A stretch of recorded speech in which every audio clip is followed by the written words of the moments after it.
Hello, and welcome to the South Asia Chat, a podcast brought to you by the Institute of South Asian Studies at the National University of Singapore. I am your host, Kanika Kaur, a research analyst at the Institute. We're meeting today at a turning point in India-China relations. On the one hand, the August visit by Chinese Foreign Minister Wang and the recent SCO summit have signaled a thaw between India and China, with both sides talking about being development partners and not rivals, and even reviving discussions on a framework to settle the boundary question. On the other hand, significant differences still remain, from an unresolved border to China's support for Pakistan, as well as tensions over Tibet and Kashmir. Adding to this complexity is the global backdrop. The US has recently imposed steep tariffs on Indian goods, straining a partnership New Delhi has relied on in the recent years. That makes the outreach to Beijing even more urgent, but as well as a bit delicate. So today we're asking, where exactly do India-China relations stand? How does the SCO fit in? And what might the path forward look like? To help us unpack these developments, we're joined today by Professor C. Raja Mohan, the former director of the Institute of South Asian Studies and currently a visiting research professor at the Institute. Professor Raja Mohan is widely regarded as one of India's foremost commentators on foreign policy, bringing decades of expertise in India's strategic affairs and international relations. Thank you for joining me today, Professor. Thank you, Kanika, for inviting me. To begin our podcast today, I would like to start with a question on the recent positive developments. Minister Wang Yi's August visit and the SCO summit, as I spoke about, have emphasized a partnership rather than a rivalry. How would you characterize India-China relations right now? And do you think this thaw is mostly symbolic, or do we expect to see some tangible progress on the ground? I think, as you said, this is a very, very positive development, given the situation of the last 5 years, where the India-China clash in the Himalayas during the spring and summer of 2020 had chilled the relationship into a deep freeze. And since then, there were conversations largely about the military situation. And India, on its part, had largely suspended most of the other conversations, political, economic, etc. So what we have is really a decision to resume a dialogue across the board and to lay out a framework for going forward. Now, there's a lot of dramatization of the meeting, but I think we must remember that this is a process that had begun in October 2024, when Prime Minister Narendra Modi met Chinese President Xi Jinping in Kazan, Russia, on the margins of an international summit. Now, I think that is the beginning. And since then, we've had several high-level exchanges on both directions. You mentioned Wang Yi's visit to India. Similarly, Indian Foreign Minister Subramaniam Jaishankar had gone to Beijing. So there's been a structured attempt at framing a forward path to the relationship. So when the two sides say they're not partners and not rivals, now I think anybody with a sense of the history of the relationship welcomes the positive sentiment, but they would also caution against overreading into this. After all, 2 decades ago, India and China had formulated that they're not a threat to each other. But then the situation actually turned out to be the opposite, that many in India see China as the principal threat to India. It was not surprising, given the series of military crises that existed, that emerged in 2013, 2014, 2017, and in 2020. And similarly in China, many see India's relationship with other powers, especially the United States, as a problem. So therefore, I think what the two sides are trying to do is really to break away from the recent hostilities. So the idea that we are partners, not rivals, is an interesting formulation, but it has a lot of problems within it, because there were times in the past similar sentiments were expressed, but they could not translate it into concrete outcomes. So therefore, I think while we welcome it, we must also keep it in some kind of a suspended animation, and to see how the relationship will evolve. Thank you, Professor. I think it was a very good point that you made here, that I think it's also important for us to keep in mind that somehow this thaw was already on its way even before the tariffs were imposed. And I think that's very important context that we need to think about when we look at the global affairs and what's happening with the US. But the caveat you give is also interesting, that we must not overread into this and how this has happened before, but it didn't lead to something tangible in long term. So I wanted to ask you, and that's my second question, that despite these gestures, we do see that there are serious differences that remain that have also been there in the past, from unresolved border claims to China's ties with Pakistan, as well as issues over intelligence sharing, possibly, and concerns over Kashmir and Tibet. What do you see as the biggest hurdles, and what issues should India prioritize? Look, I think, there's no shortage of problems between India and China.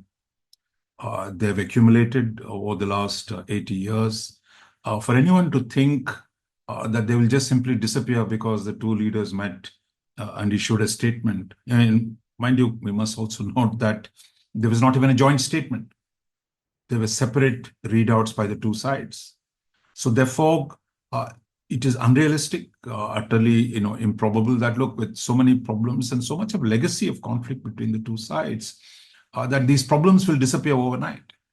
What is important, I think, the two leaders made, that despite all these problems, they want to go forward. They would want to engage each other, see how they can move the relationship forward, both the need to resolve bilateral problems, reduce differences on the regional issues, as well as the imperatives of the global environment that you talked about. As we see, there is the US, the Trump administration, the kind of turbulence it has unleashed on global trade and global security. So that's a set of issues I'm sure the two leaders talked about. There is a regional dynamic, how this region will evolve. It is in this context, I think, that the two leaders were saying, look, we have problems.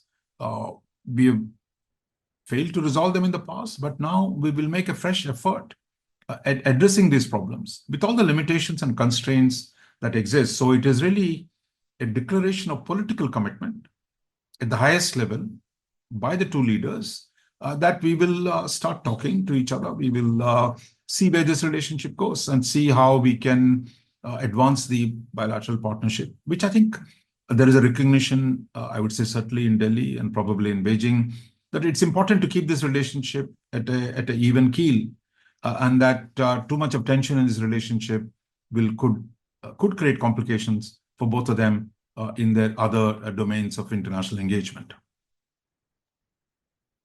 Thank you, Professor. I think that's also something that the listeners need to take into context when we look at the kind of leaders that we have here in question, that is Modi and Xi Jinping, and how they're both really strong leaders. And this is a time where they recognize that there is too much tension and that this tension is probably not strategic or beneficial in the long term. But turning to the broader geopolitical picture and what it means for India, as I spoke earlier, US has imposed tariffs, as we all know, and it's creating some pressure on New Delhi. So I wanted to know whether this is influencing India's approach towards China. Would we see a different shift that's happening? Or the kind of role that SCO is going to play beyond just symmetry and an image of three leaders coming together, but actually tangibly in terms of competing economic and strategic pressures? No, I think the story of India-China economic relations has a complex dynamic of its own. And you might recall that India had walked out of the RCEP, the Regional Comprehensive Economic Partnership, in 2019, which is an Asia-wide regional free trade agreement, brokered by the ASEAN. Now, this was in 2019. We must remember that, and this was before the clashes of 2020 in Galwan and in the Ladakh sector that took place in the spring and summer of 2020. So there was already a disappointment, frustration building up in India that China was wiping out India's manufacturing industry by its cheap exports of manufactured goods to India, and the fear that ASEAN could become a gateway to more Chinese exports to India. So therefore, independent of the US factor, the independent of the bilateral disputes on the border issue, that the trade was becoming a problem. I mean, I think when India and China normalized the relationship at the turn of the 1990s, the assumption was that more trade, more economic cooperation will help ameliorate, mitigate the problems on the boundary dispute. That is more economic cooperation, less political disputes. But I think that assumption has not borne out to be true. As we just discussed, the border issue remains a difficult one. And was still, the economic relationship had become a problem in its own. That India today has a deficit of really $100 billion a year with China. And I think the problem of how to deal with the trade deficit with China has been a key point of debate within India, and that this is separate from, as I said, from the US question or the boundary question. Now, within this framework, I mean, what we see happening, if you read the press readout from the Indian side is saying that, look, that we need to find a way to engage with our economic cooperation, and that given the instability in the global economic order today, that engagement would be of interest and importance for both sides. Now, in the last 2 years, there's been a debate within India whether India should lift some of the restrictions that it had imposed on China, economic restrictions, after the 2020 clashes, and that it's in India's own interest to actually get some Chinese investments. So, but the overall point India was making between 2020 and 2025 was that the state of the border will reflect the state of the economic relationship. But now I think we saw the beginnings of probably a resurrection of more serious economic cooperation. So I think Chinese want facilitation of more Chinese investments, lifting of the visa restrictions, making travel easier. So some of those measures India has already agreed, but my sense is in the coming years, coming days and months, we might see more liberalization from the Indian side, probably on a case-by-case basis, to allow Chinese investment in India. So this is not just about trade, then it becomes China investing in India to produce things. Whether this will actually work out or not, we'll see it. But I think this is an important moment to rethink the economic relationship. Between 90s and 2020, I would say, India simply opened up and there was a price to pay. In 2020, India tried to curb its exposure to China. But now what you're seeing is a more calibrated opening up of India to Chinese investments, and to find ways in which China could accelerate India's production of manufactured goods. Whether this can be sorted out remains to be seen, but I think that is the hope. Thank you, Professor. That was a bit of interesting context for our listeners as well, in understanding the perspective from the Indian side and seeing how the restrictions that were being put into place, why they were done so, especially with the context about RCEP and what that means for now. I also want us to now bring us to the other side with trying to understand a bit more of China's perspective, especially with the recent developments. Behind the face of friendliness, it appears that China is testing a new model for the global order, from the SCO summit to the Global Governance Initiative, BRICS, as well as the BRI initiative. How coherent is China's approach, do you think? And what role do you think they expect India to lead in this vision that China has for this new system? And especially what risks and opportunities can New Delhi be watching for as it navigates these overlapping initiatives? Look, I think there are some convergences between India and China on what kind of economic order there should be. We see some of that expressed in the SCO meetings, some of it expressed in the BRICS meetings.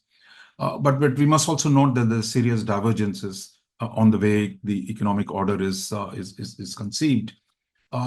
India and China, I think, agree on the fact that American unilateralism, its decision to impose sanctions on every issue, its leveraging of shall we say, the global financial instruments and the dollar's primacy to constrain other people's sovereign choices.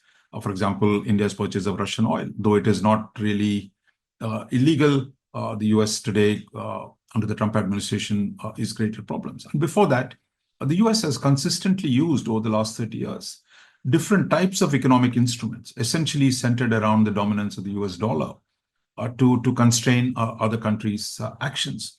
And now Trump administration has taken it to a new level of using tariffs not just financial instruments, but of tariffs to change other people's policies. Now, on this, I suspect there is no difference between India and China. They would prefer a more stable multilateral arrangement rather than the unilateral situation that the United States wants to do. But at the same time, India is also worried about China's weaponization of interdependence. That China uses its strength, for example, the dominance of the rare earths monopoly or a manufacturing thing to constrain other people's choices. So that again is a problem for India. More immediately, you could see some of those differences express themselves. Xi and Modi had a meeting on the margins of the SCO. But if you see the SCO declaration, India did not associate itself with the endorsement of the SCO of the Belt and Road Initiative. So there you see India has never supported Belt and Road Initiative, and it's not changed its position just because you have right now you want to build a positive dynamic with China. Similarly, China's investment in CPEC, there was also reference to it by the Prime Minister Modi. So therefore, I think there are genuine differences in terms of how the Chinese conception of the global economic order, and India is not simply going to be a follower because it has a problem with the US. It will simply endorse the Chinese vision of the global economic order.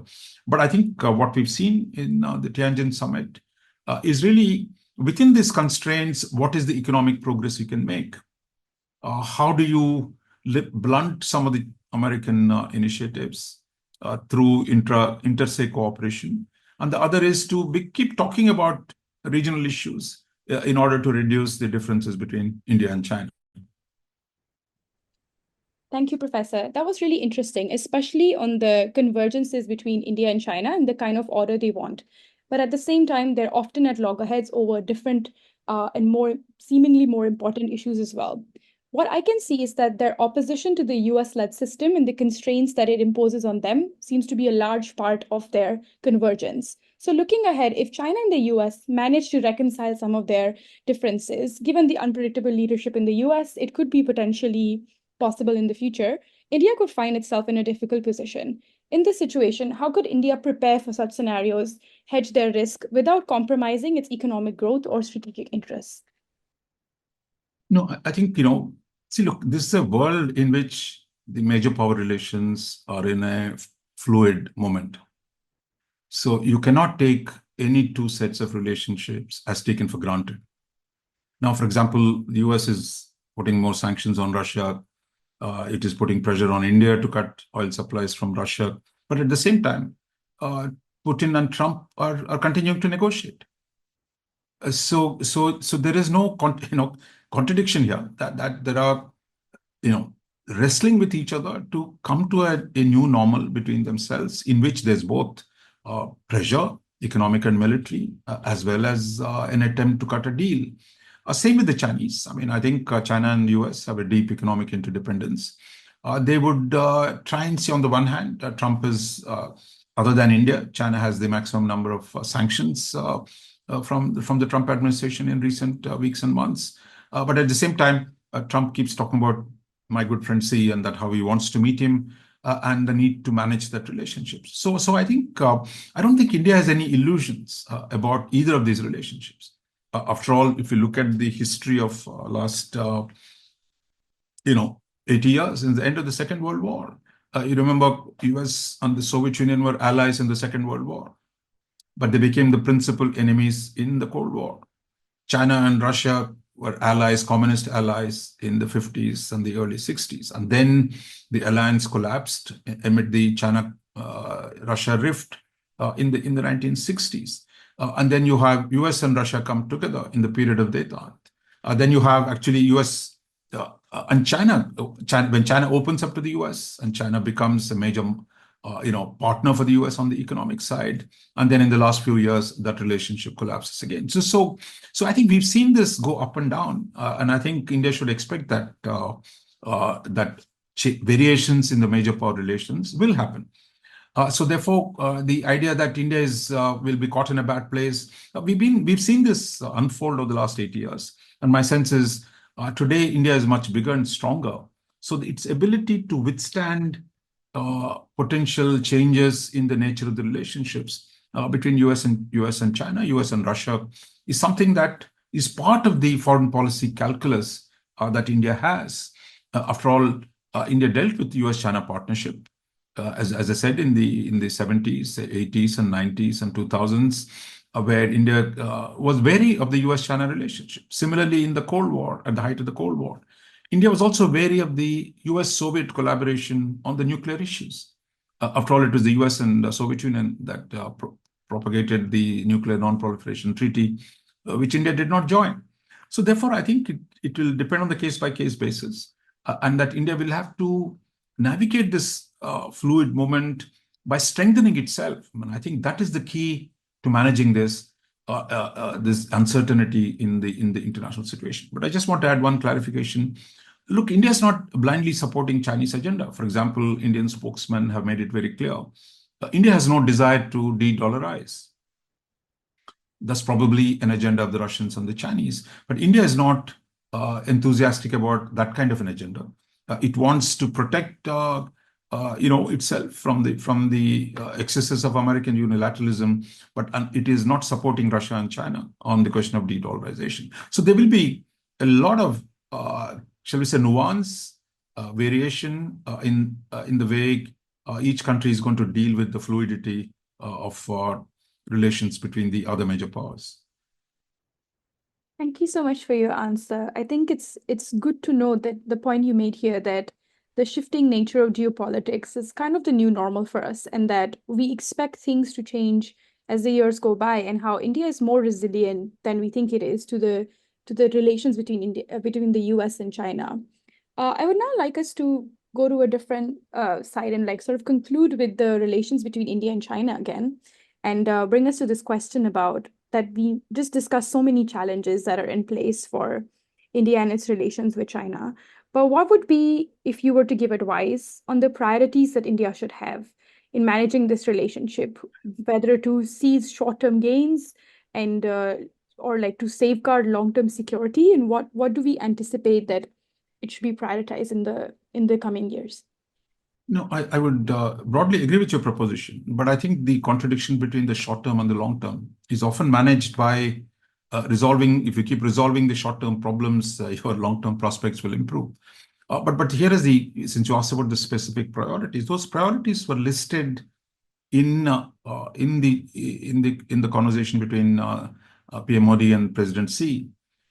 Essentially, if you see, there were two themes on the border that were there in the Indian readout. One was, we must continue to improve peace and stability on the border.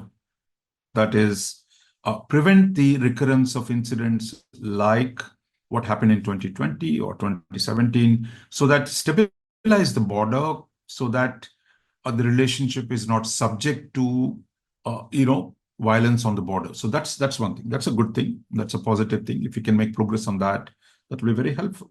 Second is the decision to resume talks on the boundary dispute itself. This is different from peace and tranquility issue. This is about actually sorting out the boundary dispute. And 75 years after independence, India and China are nowhere near actually solving the boundary dispute. So any fresh attempt at finding solutions to the boundary dispute itself would also be welcome and would also help feed into the stability on the border. And also it will make it easier for India and China to engage in the larger economic and political cooperation. The third immediate thing, I think what we saw was the commercial engagement. India was going to lift some of the restrictions on China, and China was going to lift some of its restrictions, for example, on rare earths exports to India, of mountain drilling equipment to India. So we're seeing that both sides are, positioning themselves, moving gently but cautiously forward to open up on the economic front. My sense is there's a lot of enthusiasm in the Indian business to do tie-ups with the Chinese companies. We're hearing about some of them, for example, especially in the EV and other sectors. So we might see some progress. Whether that lead to reduction of trade deficit or not, something we don't know. So I think I would say these three things are where the progress is likely to take place in the coming weeks and months, and that will be what little progress we can make will be good, given the larger complexity and the difficulties of the relationship. Thank you so much. That was a very insightful way to phrase our last question about how both sides are cautiously making decisions to engage with each other and that we can expect to see some progress in the future, but what it looks like will depend on the kind of decisions they're taking. It's a very good note to wrap our podcast on today. Thank you so much, Professor. Thank you, Kanika. That brings us to the end of today's episodes. India and China may be talking about being partners rather than rivals, but as we've heard, the road ahead is complicated, from borders to the pressures of the US-China rivalry. A big thank you to Dr. Raja Mohan for his insights and to you for listening. Stay tuned for our next episode as we continue unpacking the shifts shaping Asia's future. You're listening to the South Asia Chat. To learn more about our work, please visit us at isas.nus.edu.sg. You can also get updates through social media. We're on X, LinkedIn, Facebook, and Instagram.